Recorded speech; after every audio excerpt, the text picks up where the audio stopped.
पश्चिम बंगाल के मुर्शिदाबाद में जो कुछ हुआ उसके बाद लगातार बयान भी सामने आ रहे हैं। बिहार के राज्यपाल आरिफ मोहम्मद खान ने मुर्शिदाबाद में हुई हिंसा को लेकर क्या कहा है, सुनिए। कि हो जो कोई बांटने का काम करेगा, मैंने बताया आपको, कुरान उनको कहता है कि तुम्हारे ऊपर बहुत सजा मिलेगी। कहीं की भी स्थिति हो, जो कोई बांटने का काम करेगा, मैंने बताया आपको, कुरान उनको कहता है कि तुम्हारे ऊपर बहुत सजा मिलेगी तुमको। तो वहीं बीजेपी नेता निशिकांत दुबे की एक टिप्पणी ने सियासत में विपक्षी शोर को लाउड कर दिया है। हालांकि बीजेपी ने निशिकांत दुबे के इस बयान से पल्ला पूरी तरीके से झाड़ा है, किनारा किया है, लेकिन देखना होगा कि ये सुप्रीम बवंडर अब कब खत्म होता है। देखिए रिपोर्ट।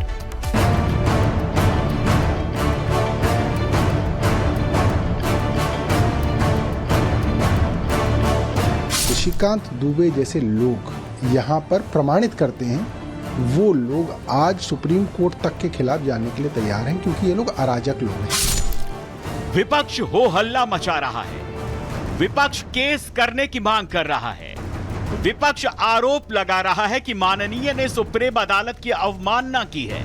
निशिकांत दुबे जैसे लोग जो भारतीय जनता पार्टी की विचारधारा को यहाँ पर प्रमाणित करते हैं, वो लोग आज सुप्रीम कोर्ट तक के खिलाफ जाने के लिए तैयार हैं, क्योंकि ये लोग अराजक लोग हैं। इस तरह की बात सुप्रीम कोर्ट के लिए कह रहा है।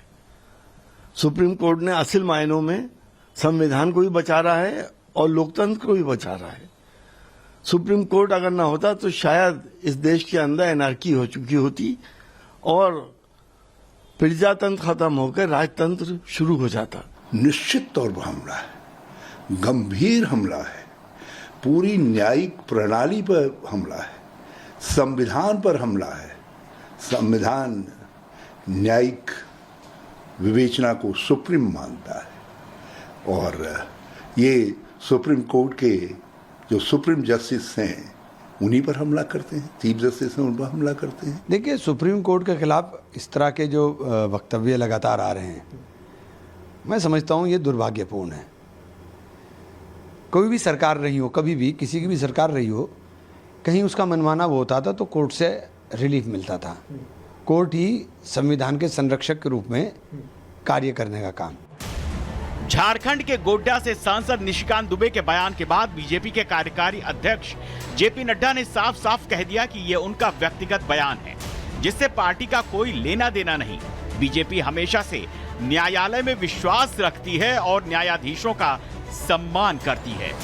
विपक्षी कांग्रेस के हमले में सुर मिलाते हुए अब AIMIM के मुखिया असदुद्दीन ओवैसी ने निशिकांत दुबे को ट्यूबलाइट कह दिया है और पीएम मोदी से अपील कर रहे हैं कि अपने ऐसे सांसदों को रोकें जो कोर्ट को धमकी दे रहे हैं। निशिकांत दुबे के बयान के बाद विपक्ष भले ही लामबंद हो और एक सुर में बोल रहा हो, लेकिन शिवसेना ने अपनी अलग लाइन ले रखी है। शिवसेना उद्धव गुट के सांसद संजय राउत ने निशिकांत दुबे के बहाने पूर्व CJI चंद्रचूड़ पर निशाना साध दिया है। तो क्या निशिकांत दुबे उस बारे में बात करना चाहते हैं क्या, DY चंद्रचूड़ की जजमेंट के बारे में? क्या आप जाकर किसी भी मस्जिद को खोज सकते हो, नीचे मंदिर है या और क्या है देखने के लिए? शायद मुझे लगता है वो चंद्रचूड़ को निशाना बना रहे हैं। निशिकांत के बयान के बाद अब विपक्ष लगातार बीजेपी पर हमलावर है। ऐसे में देखना होगा कि सियासत का यह सुप्रीम बवंडर आखिर कब खत्म होता है। Bureau report, Republic Bharat. Rana Sanga विवाद पर अखिलेश यादव ने बयान दिया है। इतिहास को इतिहास रहने दे, अखिलेश यादव कह रहे हैं। जो मनमुटाव पैदा करे उसे इतिहास रहने दो, ये कहना है अखिलेश यादव का। अखिलेश यादव इसके पहले भी इतिहास को लेकर, राणा सांगा को लेकर बयान देते रहे हैं और राणा सांगा को लेकर जिस नेता ने बयान दिया उसका बचाव भी करते रहे। सुनिए। इतिहास को इतिहास रहने दीजिए। जो इतिहास हमारी प्रोग्रेस को रोकता हो, जो इतिहास हमारे आपके बीच में मनमुटाव पैदा करता हो, एक दूसरे को ऊंचा नीचा दिखाने के लिए ऐसा इतिहास हो, उस इतिहास को इतिहास ही रहना चाहिए, उस पर चर्चा नहीं करनी चाहिए। समाजवादी पार्टी और बहुजन समाज पार्टी ने मिलकर के भी काम किया है। अभी कुछ दिन पहले चुनाव हम लोग मिलकर के लड़े थे। समाजवादी पार्टी की कोशिश रही है कि हम सब लोग मिलकर के काम करते।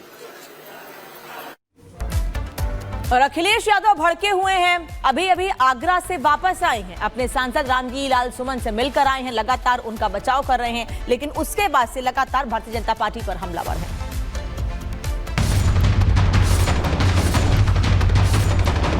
ये सरकार 30 मार्का सरकार 30 से बहुत प्रभावित है। जो लोग दावा कर रहे थे कि 400 पार, और अगर 400 पार हो गए होते और सड़कों पर तलवारें और राइफलें घूम रही होती। आरोप पर आरोप, वार पर वार। अप्रैल की चढ़ती दोपहरी में अखिलेश यादव पर भी गर्मी सवार है। क्रोध में लाल हो रहे हैं और निशाने पर हैं योगी सरकार और यूपी के सीएम योगी आदित्यनाथ। अखिलेश ने बोलना शुरू किया तो आरोपों की झड़ी तक लगा दी। अखिलेश ने बीजेपी को सबसे बड़ी भूमाफिया पार्टी बता दिया और योगी को 30 मार्का तक करार दे दिया। अखिलेश ने बात कुंभ में हुए हादसे की भी उठाई और आरोप 400 पार वाले भी लगाए। लेकिन जो इन सब में सबसे अहम रहा वो था जातीय बंटवारे को लेकर दिया गया बयान। अखिलेश कह रहे हैं कि बीजेपी बांटो और राज करो वाली सिस्टम अपनाती है।